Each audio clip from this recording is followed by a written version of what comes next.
साथियों नमस्कार। सबको मकर संक्रांति की बहुत बहुत शुभकामनाएं। सूर्य उत्तरायण में जा रहा है, वैसे ही आज बहुत बड़ा भारत की संस्कृति का महाकुंभ आज देश में एक दुनिया भर में आज एक बड़ी मिसाल साबित हुआ है। महाकुंभ के लिए आप सब जानते हैं किस तरह से सारी अरेंजमेंट्स की गई है। राज्य सरकार की तरफ से बहुत विस्तृत अरेंजमेंट्स किए गए और छोटा सा रोल रेलवे का भी इसमें रहा है। 13,000 के आसपास स्पेशल गाड़ियां हैं, करीब करीब पिछले 3 साल से काम कर रहे हैं। वहां के प्रयागराज के आसपास के पूरे एरिया के इंफ्रास्ट्रक्चर को सुधारने में करीब 5,000 करोड़ रुपए का इन्वेस्टमेंट किया है टोटल, और बहुत सारी कैपेसिटी बढ़ाई गई है। पहले जहां 40 लाख लोगों को एक साथ एक दिन के अंदर इवैक्यूएट करने की फैसिलिटी होती थी, उसकी जगह करीब करीब अब 1 करोड़ से ज्यादा लोगों को एक दिन में इवैक्यूएट कर सके, वैसी फैसिलिटीज की गई है। बहुत सुंदर होल्डिंग एरियाज बनाए गए हैं जिससे कि श्रद्धालु भक्तजन आराम से अपने श्रद्धा स्नान वगैरह करके दर्शन वगैरह करने के बाद में वापस आके अच्छी जगह होल्डिंग एरिया में बैठे और बैठ के एक सिस्टमेटिक तरीके से प्लेटफॉर्म की तरफ जाएं। बहुत इनोवेशंस भी किए गए, वॉर रूम्स बनाए हुए हैं। अभी हाल ही में रेलवे बोर्ड का वॉर रूम भी खुला। आज का दिन विशेष इसलिए है कि आज से सबसे बड़ी गैदरिंग चालू होती है, शाही स्नान से चालू होती है। साथ ही साथ साथियों, रेलवे का दिल्ली प्रदेश की तरफ भी बहुत बड़ा डेवलपमेंट का काम चल रहा है। मैं आपको डिटेल में बताने के लिए आया हूं दिल्ली प्रदेश में किस तरह से रेलवे का डेवलपमेंट का काम बहुत तेजी से चल रहा है। आप सब जानते हैं कि 10 साल पहले दिल्ली प्रदेश के लिए मात्र 96 करोड़ रुपीस का रेलवे का एलोकेशन होता था। 10 साल पहले यूपीए सरकार में मात्र 96 करोड़ रुपीस का एलोकेशन होता था। अब 2,582 करोड़ रुपए का एलोकेशन है, यानी 27 गुना बढ़ के 2,582 करोड़ रुपए का एलोकेशन है। बहुत सारे नए प्रोजेक्ट्स हाथ में लिए गए। सबसे जो इंपॉर्टेंट है, दिल्ली में ज्यादातर स्टेशंस बहुत पुराने हो चुके थे, उनका रीडेवलपमेंट का काम कभी हाथ में लिया नहीं गया था। तो दिल्ली में 13 महत्वपूर्ण स्टेशंस हैं जो कि दूर दराज से आने वाले पैसेंजर्स के लिए, दिल्ली के निवासियों के लिए, यात्रियों के लिए, ट्रांजिट करने वाले यात्रियों के लिए इन सबको सुविधाएं देते हैं। उन 13 स्टेशंस को पुनर्निर्माण किया जा रहा है, रीडेवलप किया जा रहा है, जिसमें पुराने स्टेशन की जगह टोटली एक नए तरह का बिल्डिंग बनती है। बहुत ही एक अच्छे, जैसा आपने कई जगह देखा भी होगा, पिक्चर्स में, वीडियोस में, फोटोग्राफ्स में देखा होगा, टोटली रीडेवलप किया जा रहा है। आपने सभी ने सफदरजंग स्टेशन का प्रोग्रेस तो देखा ही है। सफदरजंग G+7 लेवल का बनेगा, तो वैसे ही बिजवासन करीब करीब कंप्लीट होने को आया, और बिजवासन स्टेशन पश्चिमी भारत की तरफ जाने वाली गाड़ियों के लिए एक टर्मिनल बनेगा, यानी वहां से गाड़ियां शुरू होंगी। बिल्डिंग करीब करीब कंप्लीट तैयार हो गई है, स्टेशन का सारा इंफ्रास्ट्रक्चर रेडी होके तैयार हो गया है। जस्ट कुछ फॉरेस्ट की मुद्दे हैं, वो जैसे ही कंप्लीट होंगे ऑनरेबल हाई कोर्ट से जैसे उसकी परमिशन मिलेगी वो काम आगे बढ़ेगा। सराय मैंने आपको ऑलरेडी सफदरजंग के बारे में बताया। हजरत निजामुद्दीन जो कि साउथ की तरफ जाने वाली गाड़ियों के लिए बहुत इंपॉर्टेंट स्टेशन है, उसको एक मेगा टर्मिनल की तरह डेवलप किया जा रहा है, जिससे कि एक तो नई दिल्ली की तरफ आने वाला कंजेशन कम हो, और दूसरा हजरत निजामुद्दीन की लोकेशन इस तरह से है कि एक ऑटोमेटिकली साउथ की तरफ जाने के लिए उसकी एक ओरिएंटेशन है, तो उसको बहुत अच्छे तरीके से एक मेगा टर्मिनल की तरह डेवलप किया जा रहा है। ऑलरेडी ये प्रोजेक्ट्स काम में लागू हो चुके हैं, इसलिए मॉडल कोड ऑफ कंडक्ट का कोई विषय नहीं आता है, कोई नई चीज अनाउंस नहीं कर रहा हूं, वही बता रहा हूं जो ऑलरेडी चल रहा है काम। उसी तरह से आदर्श नगर, आनंद विहार पूर्वांचल की तरफ, ईस्ट की तरफ जाने वाला बहुत बड़ा एक फैसिलिटी है आनंद विहार स्टेशन। उसमें 3-4 चीजें की जा रही है। एक तो आनंद विहार की कैपेसिटी बढ़ाई जा रही है, दूसरा आनंद विहार के आगे 3rd और 4th लाइन का निर्माण किया जा रहा है, तीसरा आनंद विहार को आरआरटीएस और मेट्रो के साथ एकदम मल्टी मॉडल इंटीग्रेशन कैसे हो, उस मल्टी मॉडल इंटीग्रेशन के लिए स्काई वॉक का व्यवस्था की जा रही है, जिससे कि क्लियर कोई भी पैसेंजर उतरे और मेट्रो में बैठना हो तो सीधा बिना डिस्टर्ब हुए, बिना कोई इधर उधर जाए, सीधा स्काई वॉक से मेट्रो पे पहुंच सके। या आरआरटीएस से आए कोई मान लो, तो आरआरटीएस से आने पे सीधा वो कनेक्ट हो जाए उसमें। इस तरह की व्यवस्था वहां पे की जा रही है। इसी तरह से दिल्ली सराय रोहिल्ला, जो कि राजस्थान के कई हिस्सों तक उसके जाने वाली दिल्ली सराय रोहिल्ला, दिल्ली कैंट, ये दोनों स्टेशन हैं जो जयपुर की तरफ जाने वाली गाड़ियों के लिए, जयपुर मतलब राजस्थान गुजरात इस तरफ जाने वाली गाड़ियों के लिए बहुत इंपॉर्टेंट स्टेशन है। इन दोनों को भी एकदम नए तरीके से बनाया जा रहा है। दिल्ली कैंट में तो एक और ही एक नए तरीके से इसमें व्यवस्था की गई है, जिसमें सारा ट्रैफिक का सर्कुलेशन प्रैक्टिकली फ्लाईओवर के ऊपर ही होगा। यानी व्यक्ति एक बार बाहर से फ्लाईओवर के ऊपर चढ़े, वहीं पे डिपार्चर है और वहीं पे अराइवल है, फ्लाईओवर के ऊपर ही है सारा कंप्लीटली लेवल। जैसे +1 जो लेवल होता है ना, फर्स्ट फ्लोर पे ही सारा का सारा है।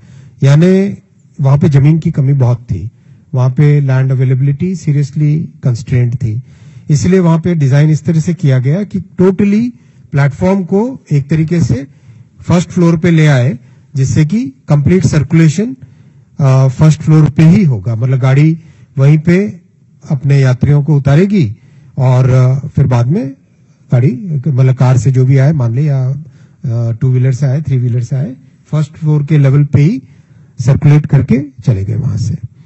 तो ये दोनों का एक साथ दिल्ली सराय रोहिल्ला और दिल्ली कैंट का राजस्थान गुजरात की तरफ जाने वाली गाड़ियों के लिए, बिजवासन का बीकानेर और जैसलमेर और रोपड़ अबोहर इस तरफ जाने वाली गाड़ियों के लिए, और नॉर्थ की तरफ जाने वाली गाड़ियों के लिए आपको जानकर एक अच्छी खुशी होगी कि यमुना जी पे नया ब्रिज बनके तैयार है। काफी कॉम्प्लेक्स था ये प्रोजेक्ट, क्योंकि परमिशंस में supreme court, honourable high court, honourable supreme court उनके भी विषय थे। तो सब के सब मिलके दिल्ली गवर्नमेंट, एलजी साहब, सुप्रीम कोर्ट, हाई कोर्ट, सबके परमिशंस, एनवायरमेंट अथॉरिटी, सबके परमिशंस मिलके काम चालू हुआ था। और करीब करीब 1 किलोमीटर से लंबा ब्रिज है ये, 1.2 किलोमीटर का ब्रिज है टोटल। ये रेडी है, कुछ ही महीनों में, 1-1.5 महीने के अंदर अंदर ये भी कंप्लीट होके काम में लग जाएगा, तो उससे भी कैपेसिटी बहुत इंक्रीज होगी। ओवरऑल मैं आपको ये बताना चाहता था कि दिल्ली भारत की राजधानी होने के कारण यहां पर आने वाले यात्रियों की संख्या और यहां से जाने वाले यात्रियों की संख्या, प्लस जो ट्रांजिट में है, ट्रांजिट में रहने वाले पैसेंजर्स की बहुत बड़ी संख्या रहती है। तो किस तरह से इतने बड़े शहर के लिए कैपेसिटी बढ़ाए। अभी करीब करीब 700 गाड़ियां, 700 के आसपास टोटल गाड़ियां डेली दिल्ली में आती है या जाती है। दिल्ली हैंडल करता है 700 के आसपास गाड़ियों को। कैसे इसको 1000 तक पहुंचाए, कैसे इसको 1200 तक पहुंचाए, कैसे इसको 1400 तक पहुंचाए, ये पूरी कंप्लीट मास्टर प्लानिंग बन रही है, जिससे कि आने वाले 20-30 साल तक दिल्ली में कंजेशन न रहे और आराम से नई गाड़ियां चालू कर सके। खासकर ईस्टर्न सेक्टर में जाने के लिए, यूपी में, बिहार में, झारखंड में, वेस्ट बंगाल में, उड़ीसा के लिए, छत्तीसगढ़, जितना भी लोगों का डिमांड आता है और जो साउथ के लिए गाड़ियों की डिमांड आती है, तो ओवरऑल एक पूरा मास्टर प्लान बना के एक प्रॉपर सिस्टमेटिक साइंटिफिक तरीके से कैपेसिटी को बढ़ाने का काम इसमें किया जा रहा है और इसके अच्छे रिजल्ट्स भी आ रहे हैं। और ये जो स्टेप बाय स्टेप कई सारे प्रोजेक्ट्स मैंने आपको बताए, ये सारे उसी बड़े मास्टर प्लान का हिस्सा है। उस पूरे बड़े मास्टर प्लान में ये डिफरेंट कंपोनेंट्स हैं। साथ ही साथ दो आपको जानकारी होगी कि western dedicated freight corridor complete हुआ है, उससे भी दिल्ली का कंजेशन काफी कम हुआ है। यानी गाजियाबाद, इधर जो मेरठ, हापुड़, गाजियाबाद की तरफ से जो गाड़ियां आती थी, मालगाड़ियां, वो पहले दिल्ली के अंदर से होते हुए जाती थी, अब दिल्ली के बाहर ही बाहर उनका मूवमेंट हो जाता है। इसी तरह से पश्चिमी साइड में, वेस्टर्न साइड में एक ऑर्बिटल रेल बनाई जा रही है। ऑर्बिटल रेल, ये आप अगर नक्शे पे देखोगे, ये नक्शे पे आप देखोगे पाटली स्टेशन है, पाटली स्टेशन से सोनीपत के पास में हरसाना कला, ये एक ऑर्बिटल रेल बनाई जा रही है कंप्लीट, पाटली से लेके हरसाना कला, मतलब समझो आप सोनीपत से लेके मानेसर तक, ऐसा अगर जो पॉपुलर नेम है उस हिसाब से समझो, तो सोनीपत से मानेसर तक ये ऑर्बिटल रेल बनाई जा रही है, जिससे कि कंप्लीट ट्रैफिक, खासकर जो मालगाड़ियों का ट्रैफिक है और जो थ्रू पास होने वाला ट्रैफिक है जिसको रुकना नहीं होता है, वो सीधा बाहर के बाहर चले जाए। फिर सेकंड इसका ऑर्बिटल का लेग बनेगा मानेसर से पृथला तक, और बीच में डेडिकेटेड फ्रेट कॉरिडोर के पास, धुलावत के पास में इसका कनेक्शन होगा फ्रेट कॉरिडोर से। तो इससे जो ट्रैफिक हमारा साउथ की तरफ से, राजस्थान, गुजरात, महाराष्ट्र की तरफ से आ रहा है ट्रैफिक, वो भी ईस्ट की तरफ आराम से जा सकता है। तो ओवरऑल एक अच्छी प्लानिंग के साथ काम किया जा रहा है। लास्ट पॉइंट पे आपके सामने रखना चाहूंगा, करीब 20 नए फ्लाईओवर्स और अंडरपासेस दिल्ली में बनाए जा रहे हैं। आप सब जानते हैं कि पिछले साल यानी 23-24 में एक रिकॉर्ड संख्या में नए फ्लाईओवर्स और अंडरपासेस देश भर में प्रधानमंत्री श्री नरेंद्र मोदी जी के रेलवे के प्रति फोकस है, उसके कारण बने थे, 1000 से ज्यादा बने थे। तो उसके बाद में और भी नई टेक्नोलॉजी लेके उस अनुभव से कैसे स्केल अप करें, तो दिल्ली में टोटल 20 फ्लाईओवर्स और अंडरपासेस बनाए जा रहे हैं 472 करोड़ रुपीस के इन्वेस्टमेंट से, और इसमें कुछ ऐसे अच्छे इनोवेशंस भी हुए हैं जो लोगों के डिमांड पे आए थे। 3 ऐसी भी जगह जहां पे एक नए डिजाइन का फ्लाईओवर बना है, जो कि बेसिकली जिसमें 2 व्हीलर्स और 3 व्हीलर्स भी जा सकते हैं। फुटओवर ब्रिज का एक नया डिजाइन बना है, फुटओवर ब्रिज नहीं, वो बेसिकली उसको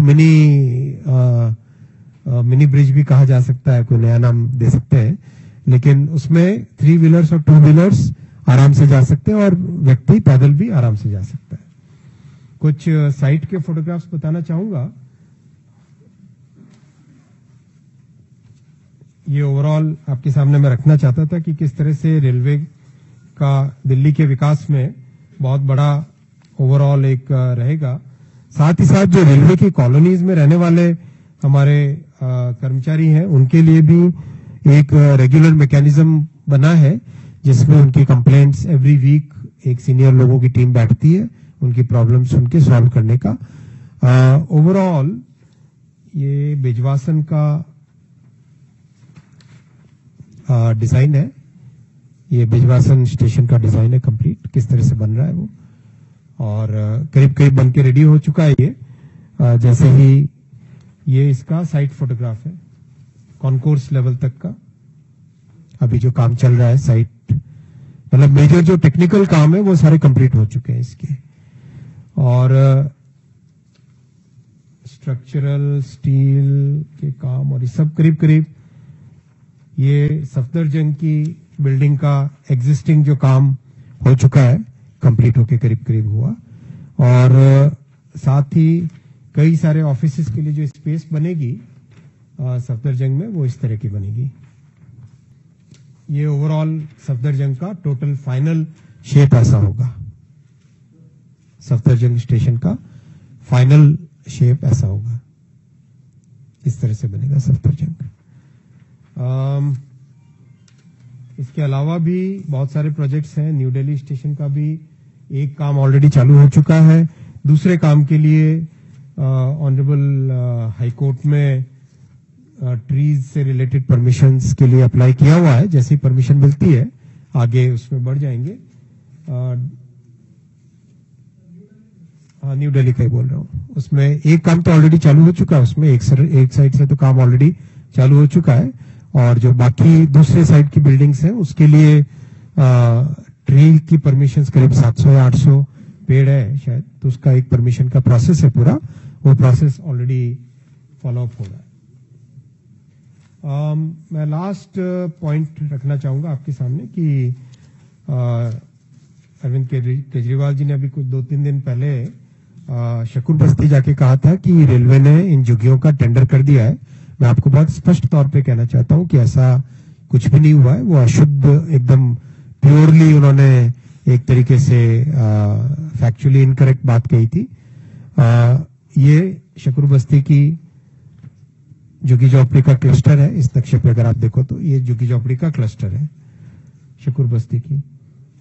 और जो जिस प्रोजेक्ट की वो बात कर रहे थे, जिसका उन्होंने कहा कि शकूर बस्ती का टेंडर किया, ऐसा नहीं है। ये एक खाली पड़ी हुई जमीन है जिसको शकूर बस्ती के हिसाब से, स्टेशन के हिसाब से यहाँ पे डेवलपमेंट इसका किया जा रहा था। तो वो टोटली भ्रामक बात थी, एकदम मिस इंफॉर्मेशन थी। थैंक यू दोस्तों, आप सबको एक बार फिर मकर संक्रांति की बहुत बहुत शुभकामनाएं। और इस उत्तरायण में आपके परिवार में, आपके घरों में, आपके ऑर्गेनाइजेशंस में और देश में सब जगह आप सबके लिए शुभ रहे ये पीरियड।